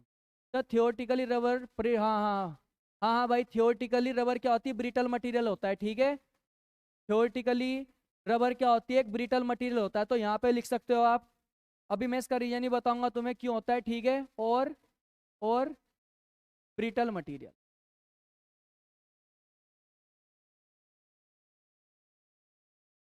ठीक है, ये लिख लो। तुम्हारे पेपर में ये भी क्वेश्चन आया हुआ है, तुम्हारे पेपर में ये भी क्वेश्चन आया हुआ है, कंक्रीट का तो पूछा ही जाता है, रबर का भी हर बार पूछा ही जाता है ये। ठीक है, चलो भाई जल्दी से जल्दी इस टेबल को नोट कर लीजिए या इसका स्क्रीनशॉट लीजिए, फिर मैं आगे बढ़ता हूँ यहाँ पे, ठीक है। चलो आगे बढ़ते हैं भाई यहाँ से। Next next. अब जैसे कि ये गेमिंग वर्ड जी पूछ रहे थे कि पॉइजन रेशियो का यूज क्या है यहाँ पे, तो नेक्स्ट हेडिंग, मेरी बात सुनो, नेक्स्ट हेडिंग करके क्या लिखोगे, use of Poisson ratio, use of Poisson ratio, use of Poisson ratio. अब पॉइजन रेशियो क्या होता है बेसिकली वो देख लेते हैं यहाँ पे, इसका यूज कैसे होगा यहाँ पे। जैसे पहला केस, केस फर्स्ट, जब किसी बार पर, जब किसी बार पर, जब किसी बार पर, जब किसी बार पर एक्सियल स्ट्रेस लगी हो, एक्सियल स्ट्रेस लगी हो, जब किसी बार पर एक्सियल स्ट्रेस लगी हो, भाई केवल किसी बार पर एक ही डायरेक्शन में स्ट्रेस लग रखी है केवल। अब वो कैसी है देख लेते हैं। माना ये कोई मेरे पास क्या है, कोई बार है, ये मेरे पास क्या हो गया, कोई बार हो गया है, ठीक है। ये कोई बार हो गया यहाँ पे। माना इस बार की ये वाली एक्सिस कौन सी हो गई है, ये वाई एक्सिस हो गई। ये वाली एक्सिस कौन सी होगी, एक्स एक्सिस हो, समझ गए भाई। ये वाई एक्सिस हो गई, ये कौन सी हो गई, एक्स एक्सिस हो गई यहाँ, ठीक है। प्लास्टिक डिफॉर्मेशन लेस देन 5%, इसलिए प्लास्टिक, हाँ भाई हाँ हाँ, ठीक है। चलो बहुत बढ़िया बहुत बढ़िया। अब देखो मैंने क्या कर रखा है, इस बार पर कौन सी स्ट्रेस लगा रखी है, केवल एक्सियल स्ट्रेस लगा रखी है। अब एक्सियल स्ट्रेस चाहे तो तुम इस डायरेक्शन में लगा दो चाहे उस डायरेक्शन में लगा दो, लेकिन तुम्हें केवल स्ट्रेस को केवल एक ही डायरेक्शन में लगाना है। या यूनी एक्सियल फोर्स बोल सकते हो, जैसे गेमिंग वर्ड ने बोला है। क्या बोल सकते हैं इसे, और क्या बोल सकते हैं, यूनी एक्सियल। यूनी एक्सियल का मतलब क्या होता है, जब फोर्स केवल केवल एक ही दिशा में लगा होता है। जब फोर्स केवल एक ही दिशा में लगा होता है तब उस फोर्स को क्या बोलते हैं, यूनी एक्सियल फोर्स बोलते हैं, ठीक है। अभी चलो लो, मैंने फोर्स केवल एक ही डायरेक्शन में माना, एक्स डायरेक्शन में। एक्स डायरेक्शन में जो स्ट्रेस लग रही है उसे सिग्मा एक्स ले लिया। ऐसे ही इधर भी क्या मान लिया मैंने, सिग्मा एक्स मान, ठीक है भाई। अब जब मैंने एक्स डायरेक्शन में स्ट्रेस को ले रखा है तो कौन सी दिशा में लंबाई बढ़ेगी, कौन सी दिशा में लंबाई घटेगी, बताओ भाई। जिस डायरेक्शन में फोर्स लग रहा है तो उस डायरेक्शन में तो लंबाई क्या होगी, लंबाई क्या होगी उस डायरेक्शन में, उस डायरेक्शन में लंबाई बढ़ेगी, जबकि उसकी परपेंडिकुलर डायरेक्शन में क्या होगी, लंबाई घटेगी। तो जब किसी एक दिशा में फोर्स लग रखा है तो एक दिशा में फोर्स लगने के कारण दूसरी डायमेंशन, दूसरी दिशा में कितना चेंज आया है, उस चेंज को निकालने के लिए हम बेसिकली किसका यूज करते हैं, पॉइजन रेशियो का यूज करते हैं। क्लियर है भाई यहाँ पे सभी का, क्लियर है यहाँ तक। तो पॉइजन रेशियो का यूज क्या होता है, पॉइजन रेशियो का यूज होता है कि जैसे किसी एक डायरेक्शन में जब फोर्स लगा होता है तो एक डायरेक्शन में फोर्स लगने के कारण किसी दूसरी डायमेंशन में कितना चेंज आया है, उस चेंज को निकालने के लिए पॉइजन रेशियो का यूज किया जाता है। समझ गए यहाँ तक। तो मेरी बात सुनो, एक्स डायरेक्शन में फोर्स लग रहा है तो एक्स डायरेक्शन में स्ट्रेन का मान कितना होगा, एप्सिलॉन एक्स होगा, होगा नहीं क्या, एप्सिलॉन एक्स, ठीक है। तो फोर्स कौन सी डायरेक्शन में लग रहा है, इस डायरेक्शन में, इस डायरेक्शन में फोर्स लग रहा है। तो मैंने तो तुम्हें पहले ही दिन बताया था, जिस डायरेक्शन में फोर्स लगा होता है उस डायरेक्शन को ही लॉन्गिट्यूडनल डायरेक्शन समझा जाता है, बस। जी सर अब समझ पाया, मजा आ गया, अच्छा बहुत बढ़िया मजा आ गया। तो अब देखो, जब एक्स डायरेक्शन में फोर्स लग रहा है तो एक्स डायरेक्शन में स्ट्रेन का मान कितना हो जाएगा, एप्सिलॉन एक्स बराबर सिग्मा एक्स बटे ई। अब तुम सोच रहे हो कि समीकरण कहाँ से आ गई, ये समीकरण आई हुक के नियम के अनुसार। कहाँ से आई ये, हुक के नियम के अनुसार। अब देखो ये तो उस डायरेक्शन में निकाला मैंने जिस डायरेक्शन में फोर्स लग रहा है, तो इस डायरेक्शन के फोर्स के कारण दूसरी दिशा में कितना चेंज आया, उस चेंज को निकालने के लिए हम किसकी हेल्प लेंगे, यहाँ पे पॉइजन रेशियो की हेल्प लेंगे। अब पॉइजन रेशियो म्यू बराबर क्या होता है, लैटरल स्ट्रेन बटे लॉन्गिट्यूडनल स्ट्रेन। अब लॉन्गिट्यूडनल डायरेक्शन में फोर्स तो इस डायरेक्शन में लग रहा है, तो ये वाली जो स्ट्रेन होगी वो तो एप्सिलॉन एक्स होगी, लेकिन वो वाली स्ट्रेन कितनी होगी, एप्सिलॉन वाई नहीं होगी क्या भाई वहां पे, क्योंकि वाई दिशा में चेंज आ रहा है। तो एप्सिलॉन वाई बटे एक्स डायरेक्शन वाली स्ट्रेन कितनी होगी, एप्सिलॉन एक्स माइनस के, माइनस क्यों लिया, क्योंकि इस डायरेक्शन में लंबाई बढ़ेगी, उस डायरेक्शन में लंबाई क्या होगी, घटेगी यहाँ। तो एप्सिलॉन वाई बराबर कितना आ जाएगा यहाँ पे, माइनस के म्यू इंटू एप्सिलॉन एक्स। और एप्सिलॉन वाई बराबर कितना आ जाएगा, माइनस के म्यू इंटू सिग्मा एक्स बटे ई। अब आया भाई समझ में यहाँ तक कि क्यों यूज करा इसका यहाँ पे हमने। तो यहाँ पे अगर कोई तुमसे पूछने लगे कि बताओ एक्स डायरेक्शन में स्ट्रेन का मान बताओ, तो एक्स डायरेक्शन में स्ट्रेन कितनी होगी, सिग्मा एक्स बटे ई। और ये कहाँ आता है, ये यहाँ से सिग्मा बराबर एफ से, ये सिग्मा बराबर ई एप्सिलॉन। और एप्सिलॉन बराबर क्या हो जाएगा, सिग्मा बटे ई। तो ये यहाँ से आता है स्ट्रेन। ठीक है, तो नोट कर सकते हो आप इसे यहाँ से। ठीक है, अभी मैंने कब लिया है, जब बार पर कौन सा फोर्स लग रखा है, केवल यूनिएक्सियल फोर्स। यूनिएक्सियल फोर्स किसे बोलते हैं, जब फोर्स किसी एक दिशा में लगा होता है केवल। ठीक है, तो एक्स डायरेक्शन में स्ट्रेन कितनी आएगी, सिग्मा एक्स बटे ई। लेकिन मुझे तो इस दिशा में फोर्स लगने के कारण दूसरी दिशा में कितना स्ट्रेन जनरेट हुआ, तो उस स्ट्रेन को निकालने के लिए मैं म्यू की सहायता लेता हूँ यहाँ पे। और म्यू बराबर कितना आ जाएगा, माइनस के एप्सिलॉन वाई बटे एप्सिलॉन एक्स। ठीक है, क्लियर है। चलो नेक्स्ट, नेक्स्ट दूसरा case, case second. Case second, जब बार पर जब बार पर जब बार पर पाई एक्सियल फोर्स लगा हो, पाई एक्सियल फोर्स लगा हो, फोर्स लगा हो, जब बार पर बाई एक्सियल फोर्स लगा हो। बाई एक्सियल फोर्स को क्या बोलते हैं भाई, बाई एक्सियल फोर्स को क्या बोलते हैं, बाई एक्सियल फोर्स को तो हम क्या बोलते हैं, जब फोर्स दो दिशा में लगा होता है, जब फोर्स दो दिशा में लगा होता है। तो लो, माना ये वाई हो गई, ये एक्स हो गई। माना इस डायरेक्शन में जो फोर्स लग रहा है कितना हो रहा है, सिग्मा एक्स। माना इस डायरेक्शन में जो फोर्स लग रहा है कितना लग रहा है, सिग्मा एक्स। माना इस दिशा में जो फोर्स लग रहा है कितना लग रहा है, सिग्मा वाई। माना इस दिशा में जो फोर्स लग रहा है कितना लग रहा है, सिग्मा वाई। समझ गए भाई यहाँ तक। अब यहाँ पे क्या किया इसने, दोनों डायमेंशन, दोनों दिशा में क्या ले लिया, यहाँ पे चेंज ले लिया। ठीक है, बाई एक्सियल का मतलब क्या होता है, बाई एक्सियल का मतलब क्या होता है, बाई एक्सियल का मतलब ये होता है कि जब दो दिशा में फोर्स लगा होता है, एक्स डायरेक्शन में वाई डायरेक्शन। अब मेरी बात सुनो, देखो अब मैं एक्स डायरेक्शन की बात कर रहा हूँ, अभी किसकी बात कर रहा हूँ, एक्स डायरेक्शन। एक्स डायरेक्शन में टोटल स्ट्रेन, एक्स डायरेक्शन में टोटल स्ट्रेन। तो जब हम एक्स डायरेक्शन में टोटल स्ट्रेन की बात करेंगे, जब हम एक्स डायरेक्शन में टोटल स्ट्रेन की बात करेंगे, तो टोटल स्ट्रेन एक्स डायरेक्शन में कितनी होगी बताओ भाई, एप्सिलॉन एक्स बराबर सिग्मा एक्स के कारण जनरेट होगी कुछ तो स्ट्रेन। लेकिन जब सिग्मा एक्स एक्स डायरेक्शन में कवर देख रहा हूँ मैं, तो सिग्मा एक्स के कारण कौन से नेचर की स्ट्रेन जनरेट होगी, टेंसाइल नेचर की, तो लंबाई बढ़ेगी, तो सिग्मा एक्स बटे ई। क्लियर है यहाँ तक। एक्स डायरेक्शन में, एक्स डायरेक्शन में स्ट्रेन का मान मैंने एक्स डायरेक्शन में लगे हुए फोर्स के कारण निकाला। क्लियर है यहाँ तक, सिग्मा एक्स बटे ई हो गया। लेकिन अब मैं एक्स डायरेक्शन में स्ट्रेन का मान कौन सी दिशा में लगे फोर्स के कारण निकालूंगा, वाई दिशा में लगे फोर्स के कारण निकालूंगा। अब इसे भूल जाओ 2 मिनट के लिए, इसे सिग्मा एक्स को भूल जाओ भाई, सिग्मा एक्स लग रखा है, इसे भूल जाओ, बिल्कुल इसे भूल जाओ। भूल गए मतलब, चलो भूल गए। अब मैं सिग्मा वाई डायरेक्शन, अब ये वाली जो डायमेंशन होगी कौन सी हो जाएगी, लॉन्गिट्यूडनल डायरेक्शन। ये कौन सी डायरेक्शन हो जाएगी, अब ये लॉन्गिट्यूडनल डायरेक्शन। और इस लॉन्गिट्यूडनल डायरेक्शन के कोरस्पॉन्डिंग ये एक्स वाली डायरेक्शन कौन सी हो जाएगी, लैटरल डायरेक्शन। कौन सी हो जाएगी, लैटरल डायरेक्शन। तो सिग्मा वाई के कारण एक्स डायरेक्शन में कितना चेंज आएगा, लंबाई घटेगी नहीं क्या, तो माइनस के म्यू इंटू सिग्मा वाई बटे ई नहीं कर दूंगा क्या भाई, ये नहीं आ जाएगा यहाँ पे, इसमें एक फैक्टर और जुड़ जाएगा यहाँ पे, माइनस के म्यू इंटू सिग्मा वाई बटे ई। बताओ क्लियर है या नहीं है, जी सर भूल गए, अरे क्या भूल गए, तो देखो यहाँ पे, हाँ ये एक्स वाले को भूल जाओ, एक्स वाले को भूल जाओ, केवल वाई वाले को देखो। और मैंने तो अभी थोड़ी देर पहले बताया था, जोन सी डायरेक्शन में फोर्स लगता है उस डायरेक्शन को क्या बोलते हैं, लॉन्गिट्यूडनल डायरेक्शन।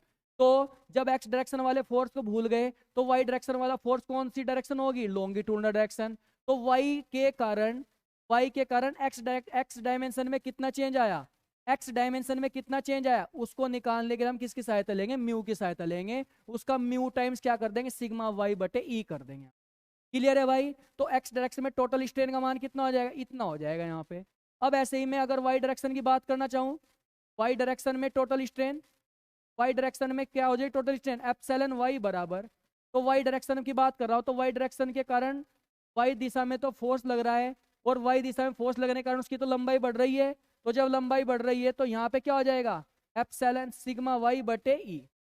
लेकिन अब मैं एक्स डायरेक्शन में लगे फोर्स के कारण वाई दिशा में चेंज देखना चाह रहा हूं। अब इसे वाई को भूल जाओ, इसे वाई को भूल जाओ।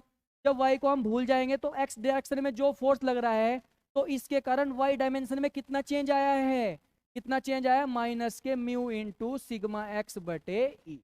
तो ये समीकरण क्या हो जाएगी, दूसरी हो जाएगी, यहाँ पे बस खत्म। भूल जाओ भाई सब कुछ, देखो यहाँ पे है नहीं आसान, ये बिल्कुल कितना आसान टॉपिक है, देखो यहाँ पे एक, देखो समझ गया भाई यहाँ तक, ठीक है। अब नेक्स्ट तीसरे केस की बात करेंगे, अब तीसरा केस, केस थर्ड।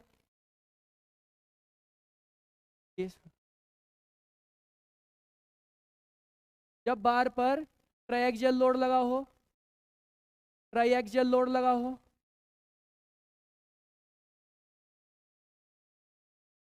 जब बार पर ट्राइएक्सियल लोड लगाओ। लो भाई, अब इस बार 3D में बनाओ, इस बार लो 3D में बनाओ भाई, 3D में कंसेप्ट बनाओ इसका, लो 3D में। ये अच्छा, ये भी हो गया, 3D में बनाओ लो इसे, बेहतरीन। लो 3D में बन गया, लो 3D में देखो लो इस बार इसके। ठीक है भाई, क्या उल्टा लिया गया है, रुको यार, उल्टा लिया गया, ये उल्टा लिया गया। चलो हम अपने आप बनाते।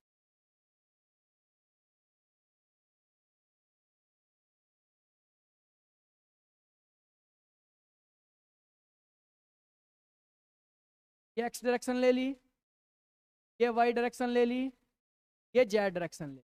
कुछ नहीं करना भाई, कुछ नहीं करना। नमस्ते भाई, नमस्ते बुधाई, लाइक करने आ गए आप, चलो बहुत बढ़िया। वन एक्स डायरेक्शन में स्ट्रेस लिख रही है सिग्मा एक्स, वाई डायरेक्शन में स्ट्रेस लग रही है सिग्मा वाई, जेड डायरेक्शन में स्ट्रेस लग रही है कितनी, सिग्मा जेड। ठीक है भाई, चलो ये लग गया यहाँ पे। अब तुमसे क्या पूछा है, एक्स डायरेक्शन में इन तीनों फोर्स के कारण कितना चेंज आया है। ठीक है, तो एक्स डायरेक्शन में इन तीनों स्ट्रेस लगने के कारण कितना चेंज है, एक्स डायरेक्शन में सिग्मा एक्स के कारण कितना हो जाएगा, सिग्मा एक्स बटे ई। चलो ठीक है, इसे भूल जाओ, एक्स वाले को, अब एक्स वाले को भूल जाओ, जेड वाले को भूल जाओ, भूल गए। क्या बचा केवल यहाँ पे वाई, तो वाई डायरेक्शन में फोर्स लगने के कारण एक्स दिशा में कितना चेंज आया, माइनस के म्यू इंटू सिग्मा वाई बटे ई। अब सिग्मा एक्स को भूल जाओ, सिग्मा वाई को भूल जाओ। अब जेड डायरेक्शन में लगे फोर्स के कारण एक्स दिशा में कितना चेंज आया है, माइनस के म्यू इंटू सिग्मा जेड बटे ई। बस खत्म, लो total strain in X direction, भूल जाओ भाई सब कुछ। देखो इस टाइप से एलिमिनेट करना सीखो सारी चीजें। अब वाई डायरेक्शन, वाई डायरेक्शन में जब फोर्स लगेगा तो वाई डायरेक्शन में फोर्स लगने के कारण उसकी लंबाई बढ़ेगी, तो वो तो प्लस ले लेंगे पहले ही, सिग्मा वाई बटे ई। अब वाई डायरेक्शन वाले को भूल जाओ, अब एक्स डायरेक्शन को पकड़ो। अब एक्स डायरेक्शन में लगे फोर्स के कारण वाई दिशा में कितना चेंज आया, म्यू टाइम आएगा, माइनस के म्यू इंटू सिग्मा एक्स बटे ई। अब ऐसे ही जेड के कारण माइनस के म्यू इंटू सिग्मा जेड बटे ई। चलो अब ऐसे ही जेड डायरेक्शन में सिग्मा जेड बटे ई माइनस के म्यू इंटू सिग्मा एक्स बटे ई माइनस के म्यू इंटू सिग्मा वाई बटे ई। तो होगी लो टोटल स्ट्रेन, ये एक्स डायरेक्शन में, वाई डायरेक्शन में, जेड डायरेक्शन। बताओ क्लियर है या नहीं है यहाँ पे, ठीक है।